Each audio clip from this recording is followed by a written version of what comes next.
pesky.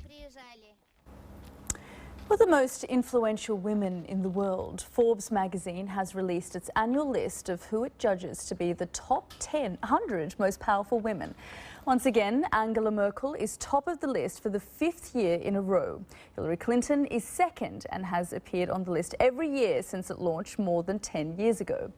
Those who rank as the most powerful range from 25-year-old Taylor Swift to 89-year-old Queen Elizabeth, and also include 24 company CEOs. More Asian women are being seen in the rankings, although there are no women from Asia in the top 10. The highest ranked is the South Korean President Park Geun-hye at number 11. Well, with me now is the digital entrepreneur Lopa Patel, who's CEO of Diversity UK. She's the first Asian woman to receive the Queen's Award for Enterprise Promotion since it was established in 2004. Lopa, thanks very much for joining us here in the studio. For having me. The top 15 has remained almost unchanged since these awards have started, haven't they? I mean, they've moved around, but the faces are virtually the same. Yes, I think what was interesting for me is some of the new names on the list, actually. We've got Fabiola Gianotti, who's going to be the Director General at CERN, which I think is fantastic. We've got the new chair of the Nobel Committee, who's a woman. So the new women are very interesting for me. And yet it's still very American heavy. Yes. But we are seeing Asian women starting to creep up in these lists as well. Yes, we are. Yeah, yes, we are. I mean, there are quite a few Indian women. Indra Nooyi, the CEO of PepsiCo, obviously she's in there. There is Arundhati Bhattacharya. And obviously the banks are well represented with Chanda Kochhar, for example. So there are Asian women coming through. Is that because the region is being noticed, or are these women making their mark? I think a little bit of both. I think the women are making their mark, and certainly in the last 3 years I've seen a significant change in profile of the types of women they're looking at.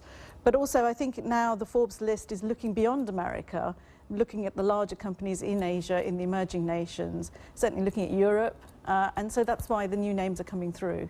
And women in technology have featured heavily. Yes, it's fantastic. So many names. I mean, I've highlighted them all. There's, you know, some great names from women who've actually set up their own companies. Like the lady who set up Epic Systems, for example, through to the CEO of Facebook, as you would expect, and you know, so quite a few women technologists on the list. And as a woman who works in technology yourself, are you finding more and more women entering this field? Gender diversity in the sector is still an issue, I have to say, and it starts all the way back down to schools. If fewer girls are taking up STEM subjects to study at university or to do an apprenticeship in, obviously the workforce is underrepresented. I think the UK tech workforce is around about 13% female at the moment. So it is you know, amazing to see the real icons come through that. But obviously we would love to see a better gender diversity base in order to get equality in the sector. But how useful are these lists? I think they're great because, I mean, they start 100,000 conversations, don't they? Everybody wants to talk about the women on the list. So for that reason, I think they're fantastic.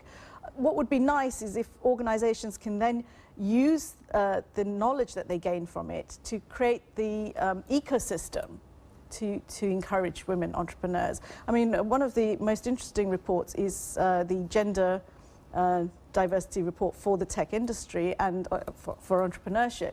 And it says that gender-neutral policies don't actually encourage more women entrepreneurs. So companies have to take that on board. It's not enough just to say, well, we're gender-neutral. They actually have to create programs to encourage more women, to empower more women to start up. And do these lists give a sense of where women are underrepresented?